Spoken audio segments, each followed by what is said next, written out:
사랑하는 가족 여러분, 여러분은 기다림이라는 단어를 들으면 어떤 이미지가 떠오르십니까? 저는 기다림이라는 단어를 생각하면 기대, 설레임, 또 소망, 간절함 같은 것들이 떠오릅니다.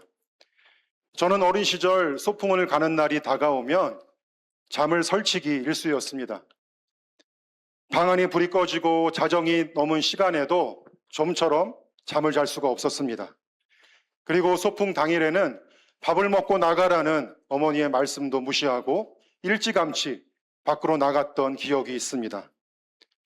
새로운 곳을 경험하고 친구들과 뛰어노는 그 시간이 얼마나 기다려지고 즐거웠는지 모릅니다. 요즘에는 또 다른 종류의 기다림이 있는 것 같습니다.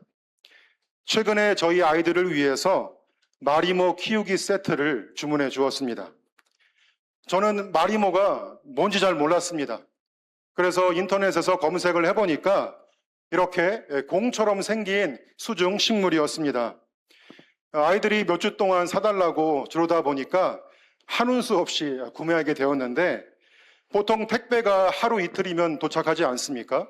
그런데 이 상품의 경우에는 4일이나 걸렸어요. 그러다 보니까 아이들이 날마다 문 밖을 나가서 확인하는 거예요. 그리고 제게 수시로 물어보는 겁니다. 아빠 도대체 언제 마리모가 도착합니까?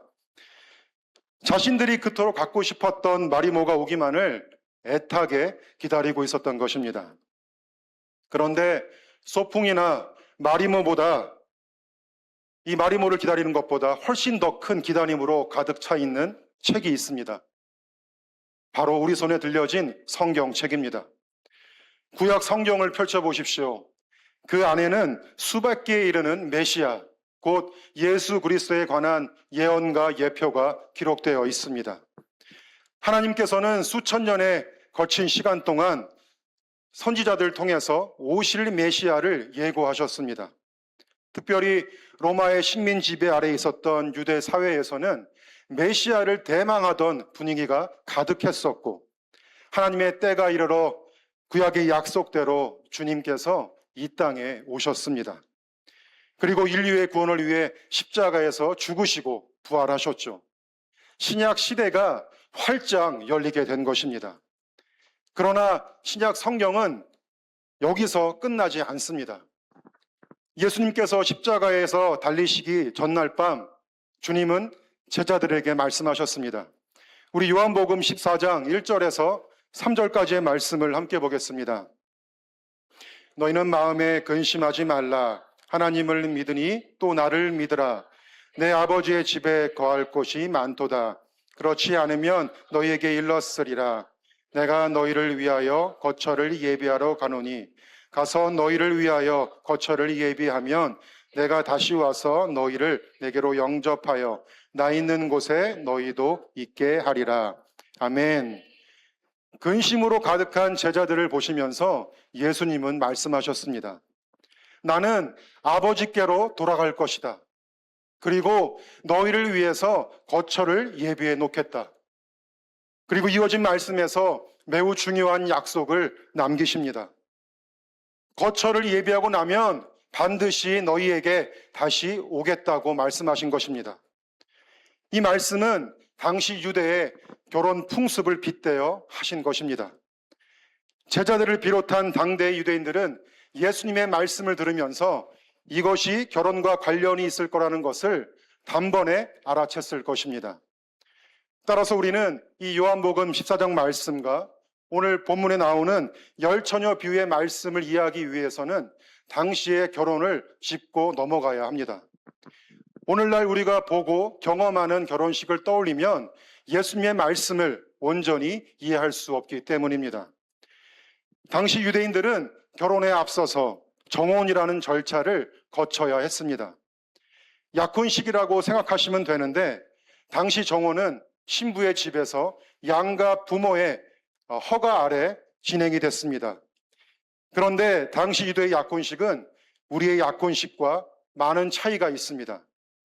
우리는 결혼 전에 약혼을 해도 되고 하지 않아도 됩니다.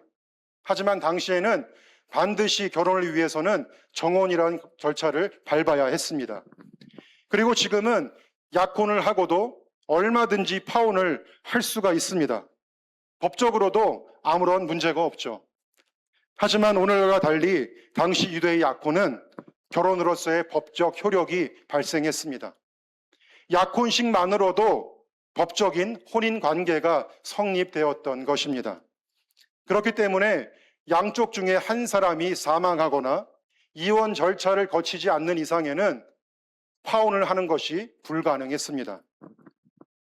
이렇게 신부 집에서 약혼식을 올린 두 사람은 바로 거처를 마련해서 신혼 생활을 시작하거나 합방을 할 수가 없었습니다. 약혼식을 올린 이후 신랑은 아버지의 집으로 돌아갑니다.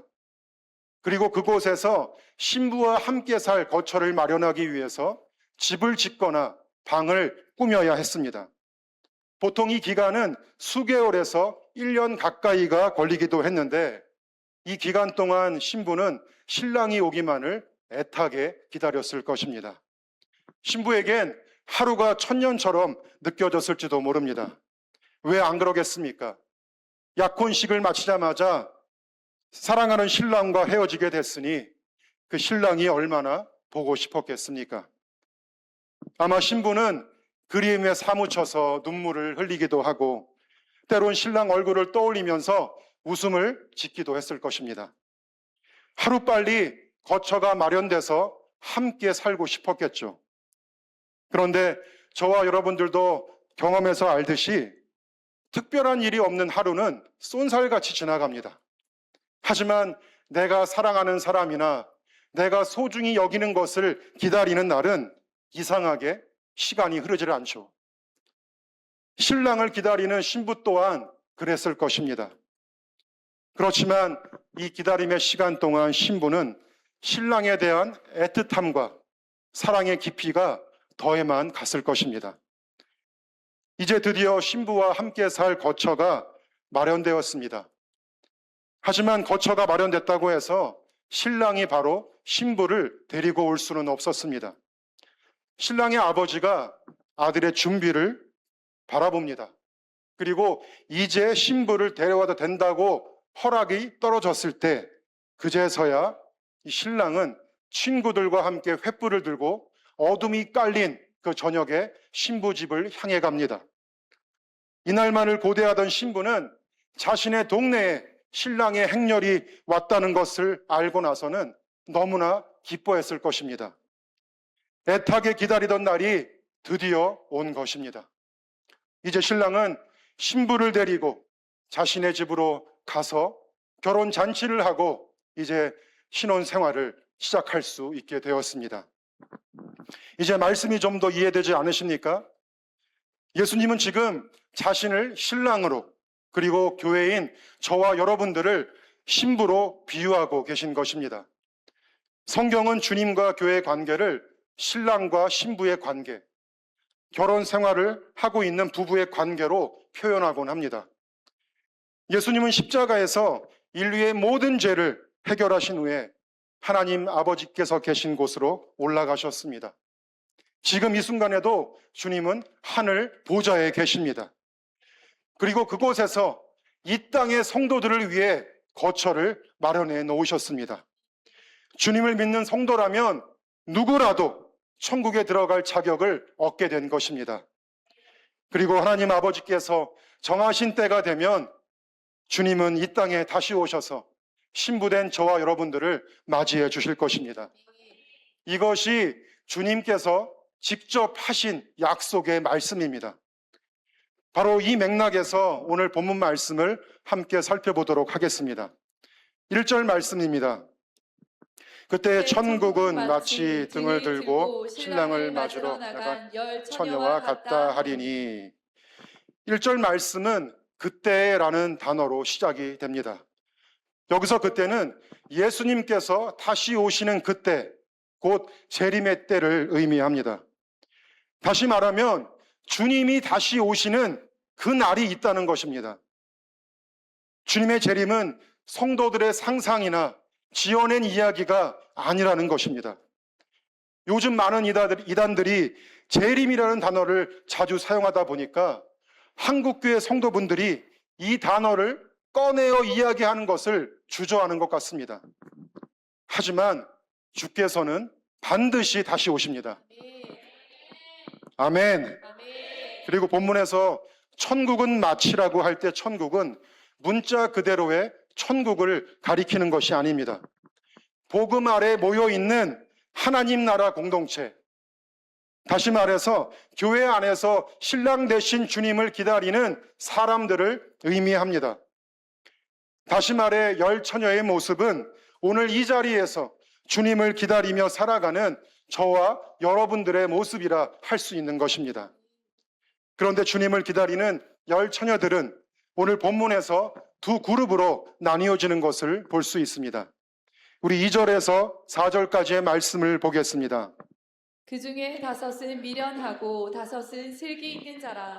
미련한 자들은 등을 가지되 기름을 가지지 아니하고 슬기 있는 자들은 그릇에 기름을 담아 등과 함께 가져갔더니. 본문은 주님을 기다리는 열 처녀 중에서 5은 미련하고 나머지 5은 슬기롭다 합니다. 그런데 이들을 겉으로 보면 아무런 차이가 없어 보입니다. 미련한 자나 슬기로운 자나 똑같이 등을 들고 있었기 때문입니다. 열 처녀 모두 외형적으로는 신앙의 모습을 갖추고 있었다는 것이죠. 오늘날로 말하자면 주일 예배에 빠지지 않고 헌금도 성실히 드립니다. 뿐만 아니라 주님의 다시 오심을 믿는다고 고백하며 살아갑니다.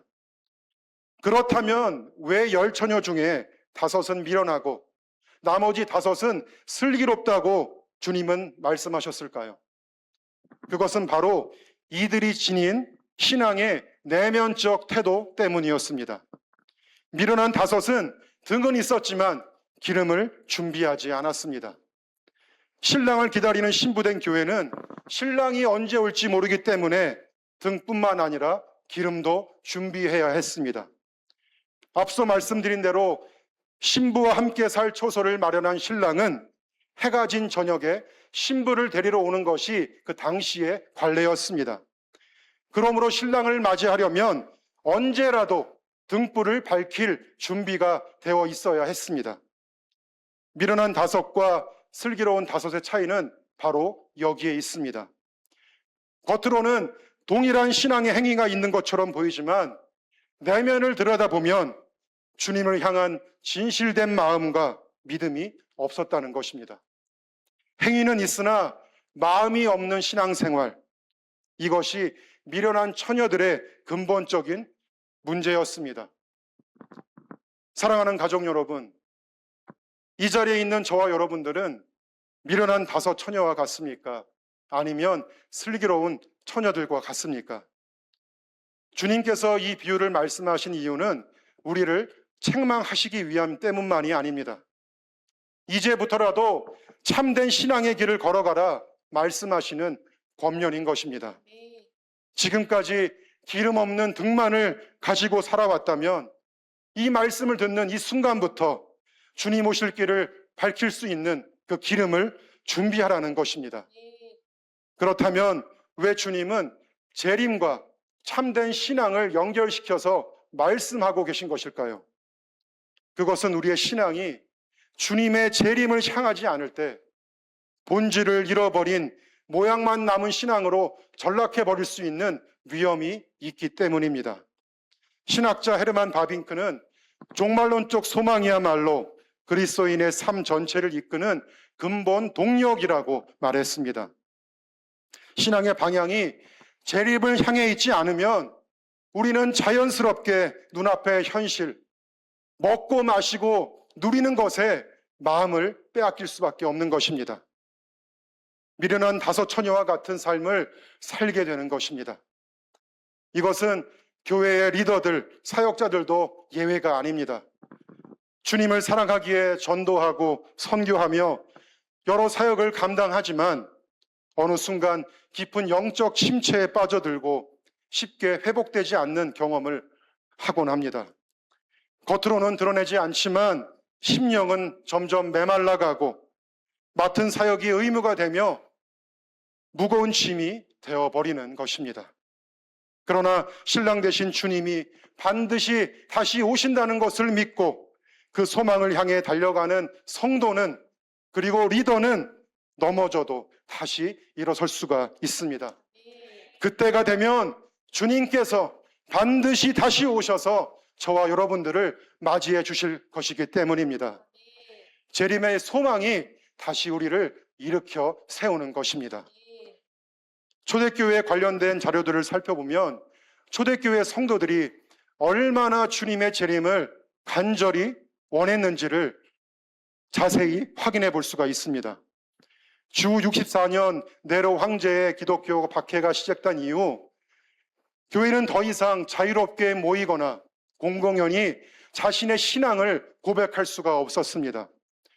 황제를 숭배하지 않고 오직 예수만 따르는 이들은 제국의 반역자요, 사회 질서를 무너뜨리는 원수로 낙인 찍혔습니다.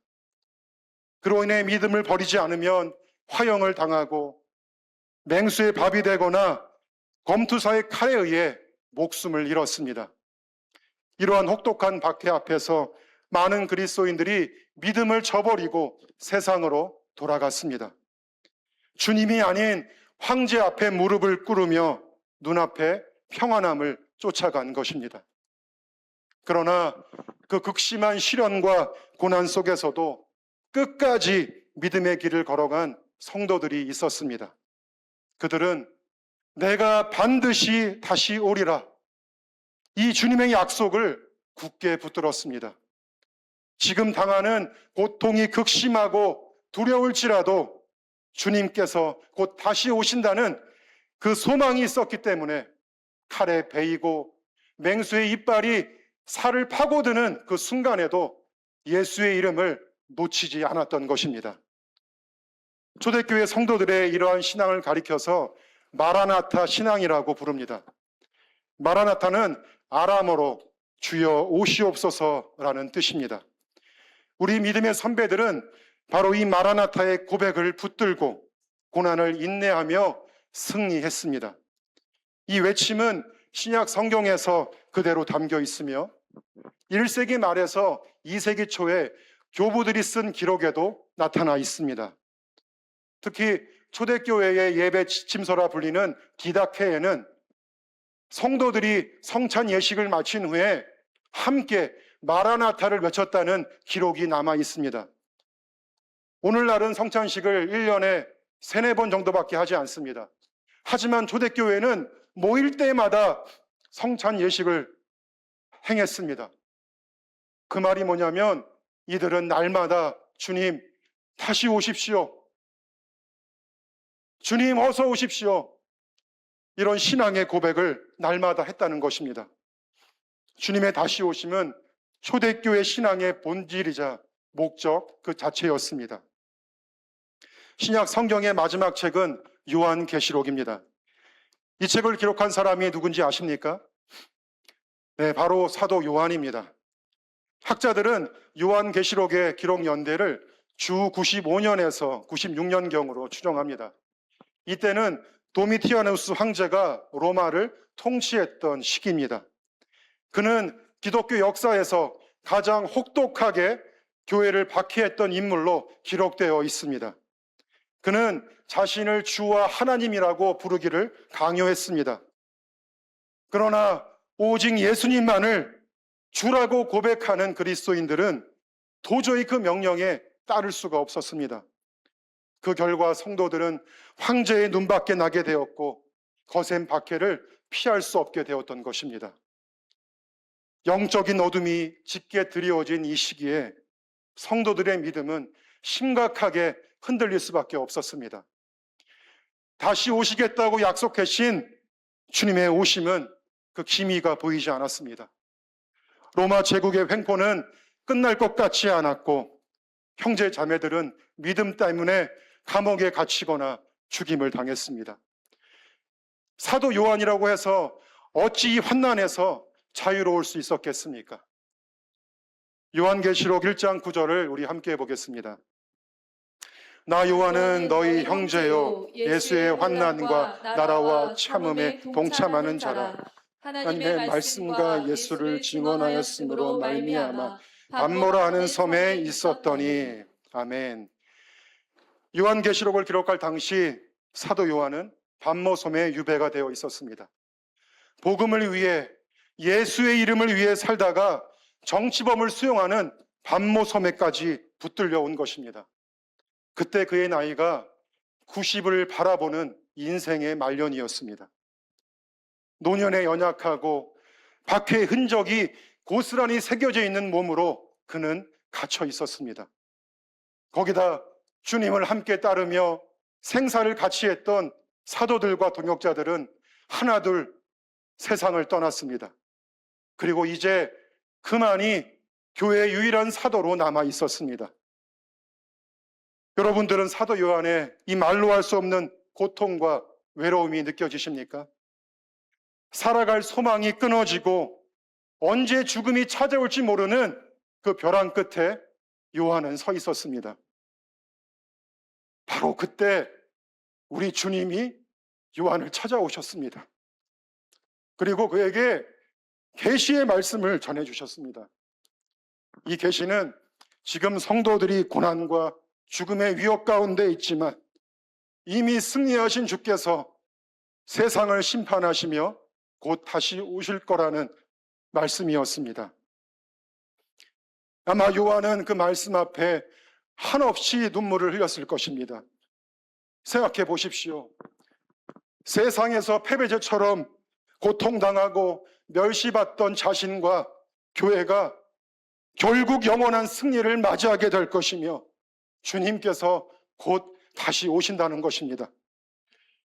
이 말씀이 그에게 얼마나 큰 위로가 되었겠습니까? 그 감격은 말로 다 할 수 없었을 것입니다.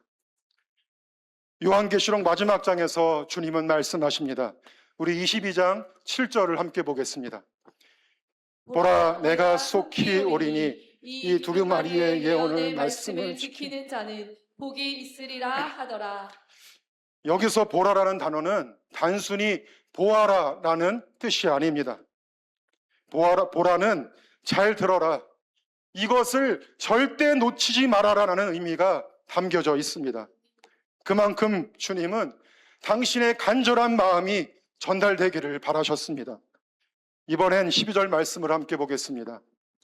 보라, 내가 속히 오리니 내가 줄상이 내가 있어 각 사람에게 그가 행한 대로 갚아주리라. 여기서도 보라라고 말씀하십니다. 그리고 내가 속히 다시 오리라. 이번엔 20절 말씀입니다.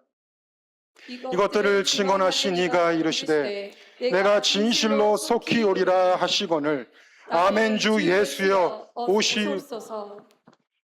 주님께서는 요한계시록의 말씀을 통해 교회의 승리를 말씀하시고 우리가 붙들어야 하고 소망해야 하는 약속의 말씀을 주셨습니다. 내가 속히 오리라. 내가 속히 오리라. 22장의 짧은 말씀 속에서 주님은 3번이나 말씀하십니다. 내가 진실로 다시 오리라. 이 주님의 음성을 들은 사도 요한은 주님의 재림에 대한 소망으로 충만해졌을 것입니다. 그리고 이전에는 미처 알지 못했던 주의 마음을 온몸으로 깨닫게 되었습니다. 지금까지는 요한 자신과 교회만이 주님을 기다린다고만 생각했습니다. 이 땅의 교회만이 애타는 마음으로 주님을 기다린다 착각했습니다. 그러나 그것이 전부가 아니었습니다. 우리의 기다림 이상으로 주님께서도 이 땅에 오시기를 간절히 원하고 계셨던 것입니다. 내가 진실로 속히 오리라. 이 주님의 말씀이 사도 요한의 가슴을 파고 들어가는 그 순간 비로소 그는 주님의 마음과 하나로 통하게 되었습니다. 그리고 이제 진심 어린 고백을 주께 올려드립니다. 마라나타, 아멘. 주 예수여 오시옵소서. 주님, 부디 속히 와 주십시오. 이 고백이 요한과 초대교회의 고백이자 저와 여러분들이 붙들어야 하는 궁극적인 신앙의 고백인 줄로 믿습니다. 아멘. 우리 5절에서 7절까지의 말씀을 보겠습니다. 신랑이 더디오므로 다 졸며 잘세 밤중에 소리가 나되 보라 신랑이로다 맞으러 나오라 하매 이에 그 처녀들이 다 일어나 등을 준비할세. 우리 주님은 성경의 마지막 책에서 마지막 장에서 다시 오신다 3번이나 말씀하셨습니다. 신부를 맞이하러 반드시 오신다 말씀하셨습니다. 그로부터 2000년이라는 시간이 흘렀습니다. 시간이 흘러가는 만큼 교회는 주님의 이 간절한 외침을 잊어가고 있습니다. 그 오랜 시간이 흘렀는데도 오시지 않았으니까 내가 사는 동안에도 오시지 않을 거야 라고 생각합니다. 주님의 재림은 나의 인생과는 무관하다 여기며 교회만 왔다 갔다 합니다. 여러분, 가만히 자신을 들여다보십시오. 교회 안에서 형제 자매들과 모임을 하고 교제를 가지면서 마지막으로 주님의 재림에 대해 이야기한 적이 언제였습니까? 지금 이 순간에도 다시 오실 주님을 고대하며 간절히 기도하고 계십니까? 혹시 주님의 재림이 나와는 상관없는 먼 이야기처럼 느껴지고 있지는 않으십니까? 본문을 보면 신랑이 더디오므로 다 졸며 다 잔다 말씀하십니다. 미련한 자나 슬기로운 자나 모두가 졸고 잠이 든 것입니다. 우리 모두는 연약한 육신을 가진 죄인들입니다. 인생의 무게로 얼마든지 지치고 때론 제자리에 멈춰서서 쉬기도 하고 잠을 청하기도 합니다. 하지만 중요한 것은 슬기로운 처녀들은 쉼을 갖고 잠을 청하던 그 순간에도 그들의 방향은 신랑을 향해 있었다는 것입니다. 육신은 연약하지만 마음만은 늘 신랑 대신 주님을 향해 깨어 있었다는 것이죠. 저는 제 삶을 돌아보면 처음 예수님을 믿고 난 후에 기도할 때 나 자신보다 열방의 회복을 위해 기도하며 살았던 기억이 있습니다. 왜 그랬냐면 날 구원해 주신 그 주님이 너무나 보고 싶은 거예요. 그런데 말씀을 보면 주께서 이 땅에 오시는 조건이 기록되어 있습니다. 마태복음 24장 14절 말씀입니다. 전국 복음이 모든 민족에게 증언되기 위하여 온 세상에 전파되리니 그제야 끝이 오리라. 천국 복음이 모든 민족에게 증언되면 그제야 끝이 온다는 것입니다. 마침내 세상의 끝이 오고 우리 주님께서 재림하신다는 것이죠. 이 얼마나 흥분되는 말씀입니까? 그토록 보고 싶은 주님이 다시 오신다니 매일같이 열방의 민족들, 아직 복음을 듣지 못한 그들을 위해 기도했습니다. 그런데 시간이 지나서 선교사가 되고 선교지에서 사역을 하면서도 저도 모르게 주님의 재림을 진심으로 소망하지 않는 그런 모습을 보게 됐습니다. 입술로는 주님 오십시오라고 고백하고 기도하지만 마음 한구석에서는 다른 마음이 숨겨져 있었습니다. 한 번은 아이들과 차를 타고 가는 중이었는데 제가 그때 열방에서 사역하시는 선교사님들의 이 이야기를 듣고 참 은혜를 받았습니다.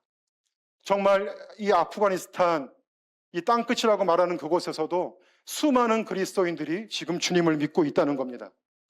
그 소식을 듣고 제가 아이들에게 이렇게 얘기를 했어요. 이제 주님이 곧 다시 오실 것 같아. 그랬더니 아이들이 제게 이렇게 말하는 겁니다. 예수님 당장 만나고 싶다. 그래서 저는 이렇게 대답을 했어요. 그래, 주님 오실 날이 정말 가까이 온 것 같아. 그랬더니 아이들이 제게 이렇게 말을 했습니다. 내일 예수님 만나러 갈 거야. 저는 순간 뜨끔했습니다. 그 답변이 죽어서 내일 예수님을 만난다는 의미로 들리기도 했고, 저는 바로 아이들처럼 내일 예수님 만나러 갈 거야 라고 선뜻 말이 나오지 않았기 때문입니다. 그때 저는 제 안에 여전히 세상의 것을 사랑하고 여전히 이 땅의 것을, 많은 것들을 붙들고 있다는 것을 알게 됐습니다. 선교지에 있음에도 두 마음을 품고 있는 제 모습을 보게 된 것이죠. 여러분, 저는 우리의 믿음이 어린아이와 같이 되기를 원합니다. 앞뒤 재지 않고 주님만을 바라고 순전한 믿음으로 주님만을 기다리는 저와 여러분들이 다 되시기를 소원합니다. 드디어 신랑이 신부를 만나러 왔습니다.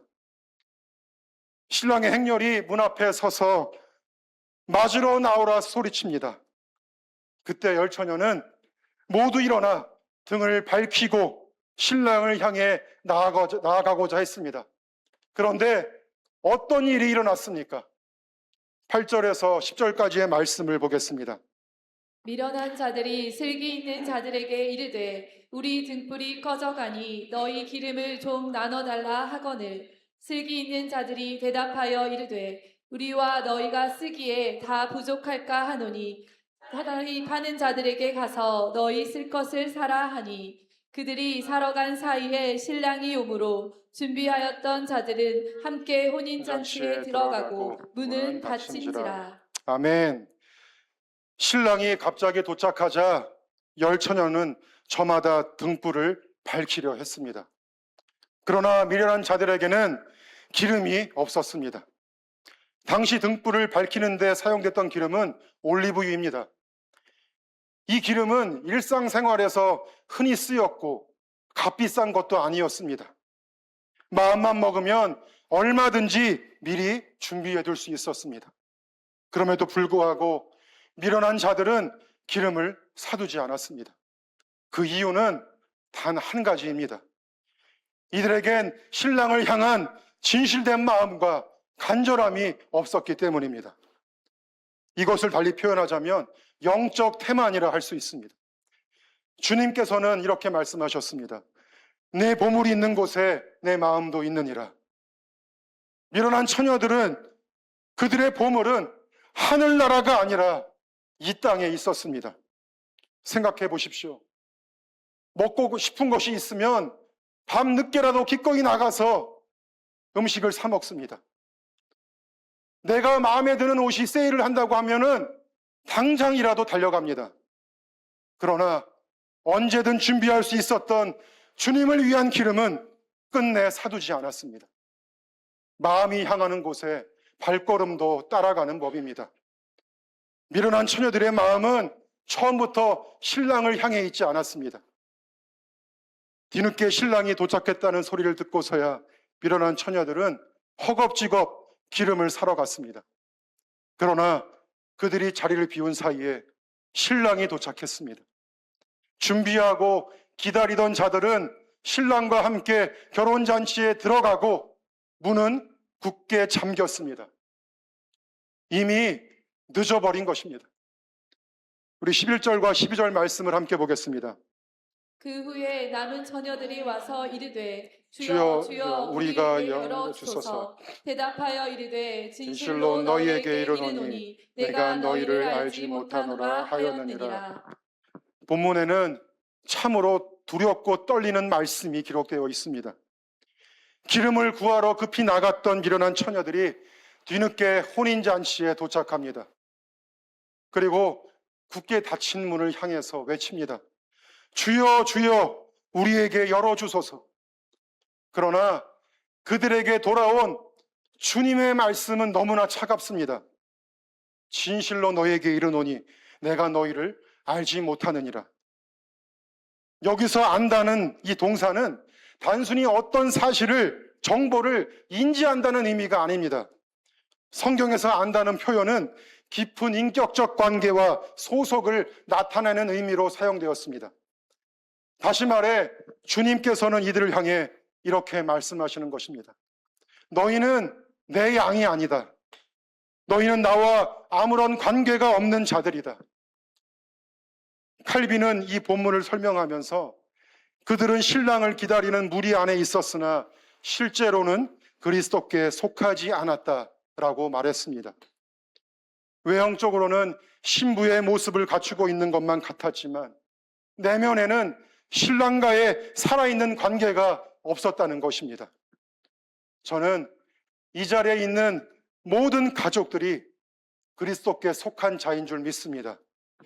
겉으로만 신부의 옷을 걸치고 믿음이 있는 척하는 것이 아니라 주님의 생명에 연결되고 그분께 속한 성도임을 믿습니다. 네, 그렇습니다. 우리는 분명 주께 속한 자들이고 기름을 준비한 자들입니다. 그런데 깊이 생각해 봐야 할 것은 저와 여러분들이 준비해 놓은 이 기름이 어떤 기름인가 하는 것입니다. 우리의 믿음의 그릇에 담아놓은 이 기름이 주님의 오실 길을 밝히 비추는 100% 순수한 기름입니까? 아니면 불순물이 섞여 있어서 힘겹게 타오르는 혼합된 기름입니까? 지금 우리에겐 여전히 기회가 있습니다. 우리가 가진 기름이 주님을 맞이하는 최고로 값진 기름이 되기를 바랍니다. 마음을 새롭게 하시고 주께만 집중하십시오. 내 안에 가득한 세상의 찌꺼기를 걷어내 버리시고 오직 주님으로만 채우시기를 바랍니다. 세상의 스펙과 물질로 나를 채우는 것이 아니라 주님을 향한 소망, 다시 오실 주님을 향한 간절함으로 여러분의 심령을 가득 채우십시오. 마지막으로 13절 말씀을 보겠습니다. 그런즉 깨어 있으라 너희는 그 날과 그 때를 알지 못하느니라. 주께서는 결론적으로 말씀하십니다. 그런즉 깨어 있으라. 주님은 언제 오실지 모릅니다. 언제 그날이 도둑같이 임할지 모릅니다. 그래서 방법은 하나밖에 없습니다. 늘 깨어 있는 것입니다. 주께서 오시더라도 당장 등불을 밝히고 신랑 되신 주님을 맞이할 수 있도록 준비가 되어 있어야 합니다. 튀니지에는 24개의 주가 있습니다. 사진에서 이제 볼 수가 있는데 이곳이 자구안이라는 곳입니다. 이곳은 인구가 그렇게 많지는 않아요. 이거 이렇게 시골이거든요. 한 2022년 정도에 국내에서 선교팀이 오셨습니다. 그러니까 여성으로만 구성된 팀이었는데 저희가 이분들을 이 자구안이라는 도시에 보내드렸어요. 그리고 이분들이 이곳에서 이제 2박 3일 동안 영혼들을 만나고 이들에게 복음을 전하는 시간이었습니다. 그렇게 영혼들을 만나다가 한 팀이 라일라라는 아주머니를 만나게 됩니다. 사진에 보이시죠? 이분은 당시에 이미 남편이 돌아가시고 혼자 4자녀를 키우고 계셨습니다. 그곳에서 이제 재봉틀을 이제 그 재봉이라고 하죠. 옷을 수선하시면서 생계를 유지하고 계셨는데 매우 가난했죠. 그런데 얘기를 나누다가 선교팀이 알게 됐습니다. 이분이 예수님을 믿고 있었던 거예요. 이 자구안이라는 곳에는요, 교회 터가 없습니다. 예수님을 믿고 있었다는 기록도 보고가 되질 않았어요. 저희는 단순히 이곳에 복음을 전파하라고 보내드렸는데 이분이 이곳에서 예수님을 믿는 자매를 만난 거예요. 얘기를 나누면서 이분의 간증을 듣게 됐습니다. 이분은 지금부터 14년 전에 너무나 아팠습니다. 등과 허리가 아파서 거동하는 게 불편했어요. 그런데 병세가 점점 악화되더니 어느 순간에는 일어서지도 못했습니다. 누워 있어야만 했고 이제는 밥도 못 먹었어요. 환자가 밥을 못 먹는다는 얘기는 죽을 날이 가까이 왔다는 겁니다. 이후에 이 자매의 간증을 듣게 됐는데 실제로 그 당시에 내일이면 자기가 죽을 것 같다는 느낌을 받았다는 거예요. 그렇게 이 아주머니가 잠이 들었습니다. 그런데 꿈에 광채 속에서 한 사람이 이 자매에게 나타난 거예요. 그리고 이 자매의 아픈 곳에 손을 얹어 주셨습니다. 기도해 주셨어요. 너무나 이분의 모습이 눈에 빛이 비쳐갖고 형상을 제대로 구분하기 어려웠습니다. 이렇게 기도를 해주고 그분은 하늘로 올라갔다고 합니다. 그리고 나서 천사가 이 자매 앞에 섰습니다. 라일라 자매가 물었어요. 방금 하늘로 올라간 저분이 누구시냐? 그랬더니 그 천사가 이 라일라 자매에게 얘기했습니다. 저분은 예수 그리스도신데 저분은 속히 다시 오실 것이다. 이 말씀을 꿈에서 듣고 잠에서 깨어났습니다.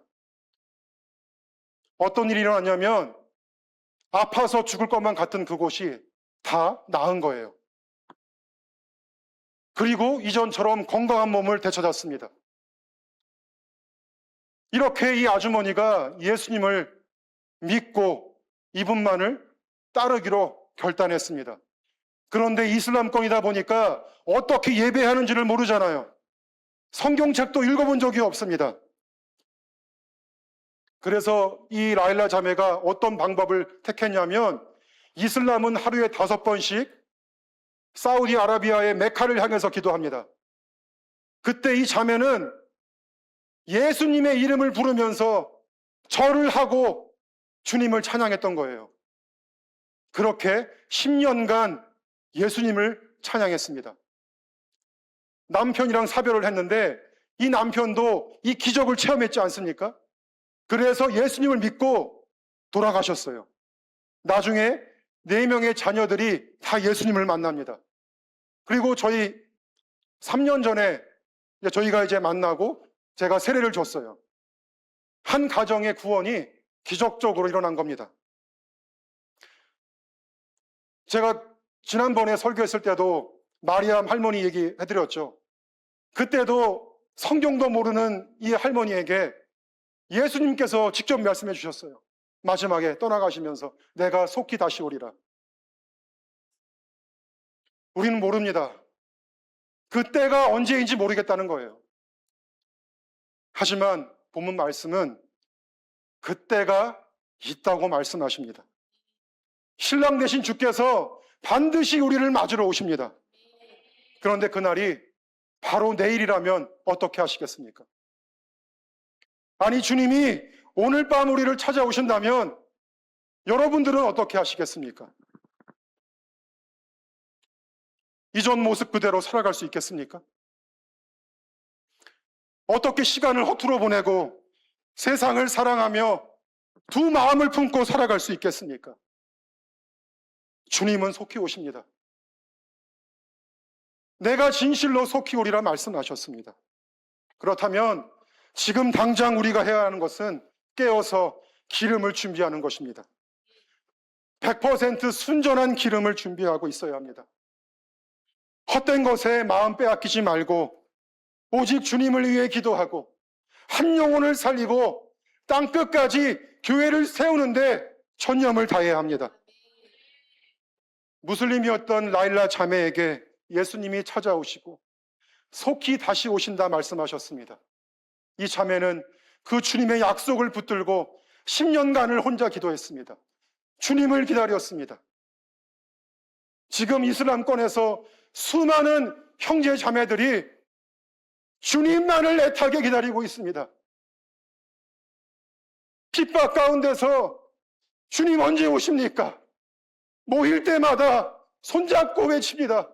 마라나타. 저와 여러분들의 신앙은 어떻습니까? 이 마라나타 신앙이 우리를 이끌고 있습니까? 전도하고 선교하는 것이 무엇 때문에 하는 것입니까? 단지 영혼을 살리기 위해서, 내 상급을 위해서 하는 것입니까?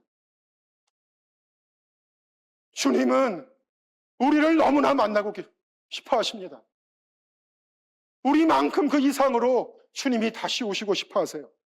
그래서 우리가 이 땅의 교회로 모여 있고 주님의 사명을 감당하는 겁니다. 목적을 눈앞에 두지 마시고 주님의 재림에 두십시오. 주님을 사모하며 순전한 마음으로 주님만 오시기를 바라는 모든 베델 가족들이 되시기를 주님의 이름으로 축원드립니다. 아멘.